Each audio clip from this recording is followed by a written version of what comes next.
Bromance review. Bromance എന്ന് പറഞ്ഞ cinema ഇപ്പോൾ കണ്ടതേ ഉള്ളൂ. സിനിമ നല്ലൊരു ഹാപ്പി എൻ്റർടൈൻമെൻറ്റ് സിനിമയാണ്.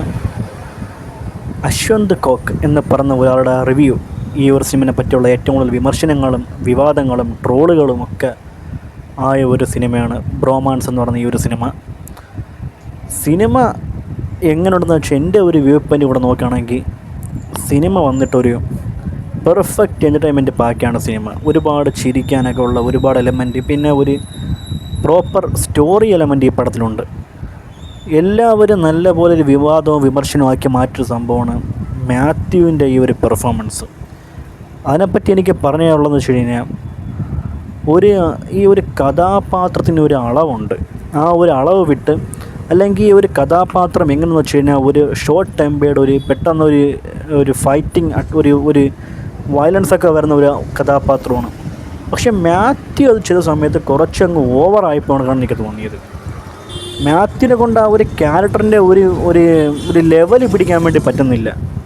ഇത് മറിച്ച് ഈ സമയത്ത് ഈ ഒരു കഥാപാത്രം ഒരു ആസിഫ് അലി, ഒരു ഉണ്ണി മുകുന്ദൻ, ദുൽഖർ സൽമാൻ ആരെങ്കിലുമൊക്കെ ചെയ്തിരുന്നെങ്കിൽ ഈ ഒരു കഥാപാത്രം പെർഫെക്റ്റായിട്ട് തന്നെ വന്നേനെ എന്നാണ് എനിക്ക് തോന്നുന്നത്. അതേ കണക്ക് വരുമായിരുന്നു. പക്ഷേ ഇത് മാത്യൂസിൻ്റെ കയ്യിൽ ഇത് കൊടുത്ത സമയത്ത് മാത്യുവിനൊട്ടും അങ്ങോട്ട് അഭിനയിപ്പിച്ച് ഫലിപ്പിക്കാൻ ആ ഒരു മെത്തേഡ് പറ്റുന്നില്ല എന്നുള്ളതാണ്. അർജുൻ അശോകനുണ്ട്. അർജുൻ അശോകനെ പറ്റി പറഞ്ഞു കഴിഞ്ഞാൽ ഒരു പ്രോ വെർഷൻ ഓഫ് രോമാഞ്ചം എന്ന് പറയും. രോമാഞ്ച സിനിമയിലെ ഒരു പ്രോ വെർഷൻ എങ്ങനെയാണ് അതേ കണക്കത്തെ ഒരു പെർഫോമൻസ്. ക്ലൈമാക്സ് പോർഷനൊക്കെ എത്തുമ്പോൾ പെർഫോമൻസിൽ അർജുൻ അശോകൻ എത്തിക്കുന്നുണ്ട്. പിന്നെ പറയേണ്ടത് മഹിമ നമ്പ്യാരെ പറ്റിയാണ്. മഹിമ നമ്പ്യാരുടെ സത്യം പറഞ്ഞാൽ ഒരു ഏഞ്ചൽ, ഒരു ഗ്ലാമർ വേഷം, ഒരു വല്ലാത്തൊരു ക്യൂട്ട്നെസ്, ഒരു കോസ്റ്റ്യൂം, ഗ്ലാമർ, മേക്കപ്പ് എല്ലാം പെർഫെക്റ്റ് ആയിരുന്നു. പിന്നെ ടിപ്പിക്കലായിട്ട് നമ്മുടെ പ്രേമലു സിനിമയിലെ മറ്റേ പയ്യൻ്റെ ആ ഒരു ഫ്രണ്ട്, ആ പയ്യൻ, അവരൊക്കെ വരുന്നുണ്ട്. പിന്നെ മറ്റേ പ്രേമലു നമ്മൾ അനേക സാറ്, മറ്റേ ഓഫീസിലുള്ള സ്റ്റാഫ്, അയാൾ, ഇവരൊക്കെ വന്നിട്ടാണ് ഈ സിനിമ ഇങ്ങനെ പോകണം. ഷാജോൺ ഒരു വേഷം ചെയ്യുന്നുണ്ട്.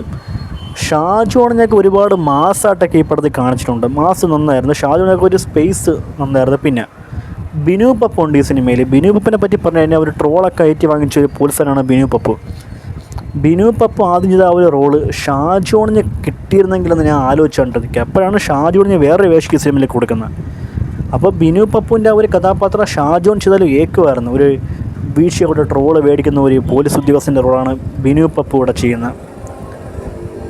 ആൾമോസ്റ്റ് നോക്കുകയാണെങ്കിൽ ഈ സിനിമ ഒരു ഗംഭീര സ്റ്റോറിയാണ്. പക്ഷേ മാത്യൂസിൻ്റെ ഒരു വല്ലാത്തൊരു അഭിനയം കാരണം നമുക്കങ്ങ് വെറുപ്പിക്കലായിട്ട് തോന്നിപ്പോണത്. ബാക്കിയെല്ലാം കൊണ്ട് ഓക്കെയാണ് പടം. Good script, starting to end എന്ത് സ്ക്രിപ്റ്റാണോ പറയാൻ വേണ്ടി അതിൽ ചളിയത്തിനെ പിടിച്ചങ്ങോട്ട് പോയി എന്നൊക്കെ വേണം പറയേണ്ട.